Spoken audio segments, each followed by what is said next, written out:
So earlier in the week, there was some news across the sports world as two competing tours, PGA Golf and LIV Golf, announced a merger of sorts. And of course, that's kind of shaken up some people who saw them as very staunch competitors. So we're joined here on the show now by Coach AK to talk about just the merger itself and kind of the implications going forward. Coach, good evening. Good evening. How are you doing today? Doing very well. So thanks for joining us here on the show. So I guess the first question I have is just as far as the merger itself, like what do we know about the specifics of it right now? Well, I think it's kind of the challenge. There's just not a lot of information going out. What we do have information on is that a year ago, even a couple weeks ago, that the PGA and Jay Monahan wanted nothing to do with LIV Golf. And all of a sudden, in a quick reversal, all of a sudden, behind the scenes, now they are partnering together without even the players' knowledge. And I guess that becomes, the big thing, how the players are reacting to this so far. Well, I don't think a lot of them are that happy. Imagine all of a sudden, especially as Jay Monahan was, going out there and talking about, hey, we want nothing to do with LIV Golf. Some players decided, hey, we're going to go try that out, while some said, hey, we're standing by you, Jay. And then all of a sudden you find out, almost like in a thief in the night, you find out that all of a sudden that you're actually partnering together with your enemy that you've been, backing for so long with your commissioner, that all of a sudden you're saying, well, wait, why weren't we a part of this conversation? Like, what must have happened in a short amount of time where you couldn't even notify us? We had to find out in the media like everyone else. So I guess, and you mentioned the players, some, were lured away by the big paydays, and some stayed put to stay loyal to the PGA. So those who left, I mean, they were being promised and they were making these huge amounts of money they couldn't make on the PGA Tour. So now with the merger happening, do we know, do those players, do they keep those exorbitant amounts of money or they go back to their PGA scale? Well, one thing that we know as happening, I work with a lot of teams, I work with a lot of leaders all around the globe. And when you make these types of deals, what happens is there's three phases. One, there is the decision, right? We know a decision has been made. The second part is how it's communicated. And we don't know if it's going to be the PGA rules. We don't know if it's going to be the LIV rules. We don't actually know what's going to be happening.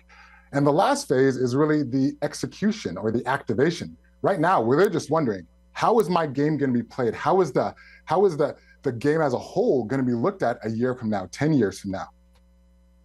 And that's a great point to bring up because, I mean, at least in America, even like in Europe, the PGA Tour has weight. That brand has, a lot of marketable value, merchandising, and just the legacy of what it's been for American and European golfers for years and years and years and years and years. So with this merger, not knowing what the final product is going to be, but have we heard from any sort of analysts or other people that this might affect the PGA's brand here in America? Well, I mean, something did come out today. Joe Monahan did come out today, and he did address the calls of him being a hypocrite, of him being a reversal. And he did own that. And he did talk about the reason why this decision was made was for the future of the sport. He said he's going to take care of the players, but we're going to see about how that actually looks like. But at the end of the day, we really want to know is, how was this decision made? Why was it made? And why in such a rush? And then also, how are those players that left or all those players that kind of stayed with the PGA, how are they going to be affected? But he said at the end of the day, most likely, that they're going to be taken care of. They're going to make a lot of money by the end of this whole thing. And of course, that's the next big thing is the money. LIV Golf promised these huge paydays because they were almost entirely backed by Saudi Arabian money, and that money has a lot of, we'll just say baggage, for lack of a better word, attached to it. A lot of concerns about Saudi Arabia, their government, how they run things, human rights violations. One of the reasons that certain players didn't leave the PGA was to not align themselves with the Saudi Arabian government, which now is going to be pretty much a major number one benefactor, but also investor in whatever the PGA is going forward. So do we know about the political ramifications of that? Do we know about what this does for an American entity and a business to be that partnered up with the Saudi Arabian government?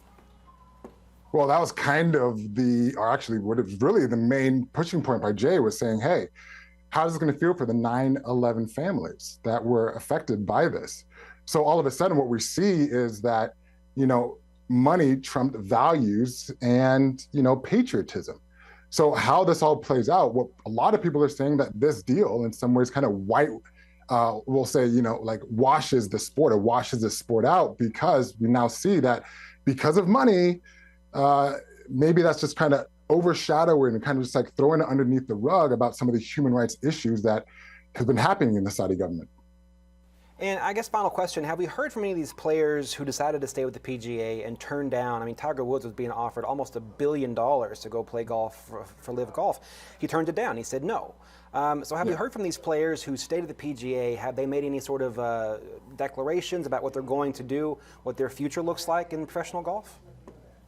You know, I think as we're looking at this coming out, I mean, they're finding out just as much as everybody else. You know, Tuesday they did meet with Jay Monahan, and as it sounds, it wasn't a very positive conversation. A lot of them were still leaving with more questions than answers. So I think we're still developing and seeing how this is all going to play out. We're right in the front of things, and we'll just stay in the loop about how this is actually executed as time goes on.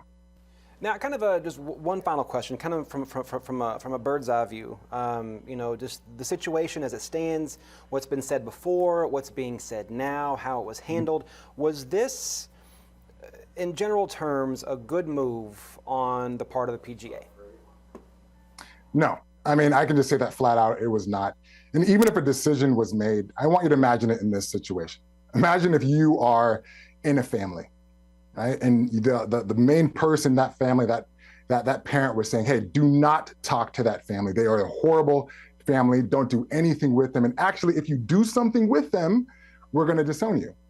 And then all of a sudden, you then begin to, and as you find out, that same parental figure ends up doing a deal with them.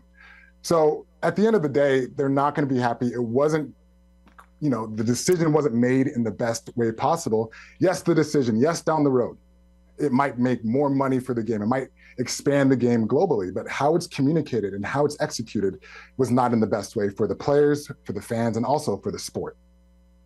Coach, again, a big thanks for your time. A lot of things to watch play out in the future. We'll see how it all unfolds, but thank you for your time and insight, and we'll talk to you again soon. Thank you. Appreciate it. Thank you. Again, that was Coach AK talking about the LIV Golf PGA Tour merger, and a lot of questions, a lot more than answers that we have at the moment. And we're looking to see how things work out. And again, that becomes, you know, there's not the big question about this. There's lots of questions about this. Number one, probably primarily top of mind for a lot of people is the partnership now between Saudi Arabia and this very American and to some degree European entity. PGA Tour is very much an American business. American golfers, you saw people turning down offers to play for LIV Golf because of their principled stances about working with the Saudi Arabian government. So, you know, that becomes the biggest question. Now we have Saudi Arabian money that is a major part, that's a funding factor of this new venture, whatever it may be. And then, of course, that's the number one question, the Saudi Arabian money and how much influence that country is going to have over what's been a uniquely and exclusively American business, if you will. But from there, you know, the players who left and promised these huge paydays, do they get to keep their money? Tiger Woods was offered close to $1 billion to go play golf for LIV Golf. Now that he essentially is at this point going forward, does he still get that money? And then, of course, going on to just the future of the PGA Tour itself. Again, it's a brand, it's got brand value. And whether or not this is going to be a merger or an acquisition. Like, did PGA acquire LIV Golf, which seems unlikely considering how much money LIV Golf is working with. But also, LIV Golf didn't acquire the PGA Tour. It would be discussed as that. So looking to be like an actual factual merger and a new product coming out of that, a spinoff. Is it going to be in addition to the PGA, kind of like you have the NFL and then the AFL and then you have the CFL and the XFL, things like that? Or is this going to be completely erasing the two of them to make a new thing going forward. I don't know. It's a lot to talk about, a lot to watch as it does unfold here, and we'll have the details for you here on the show. But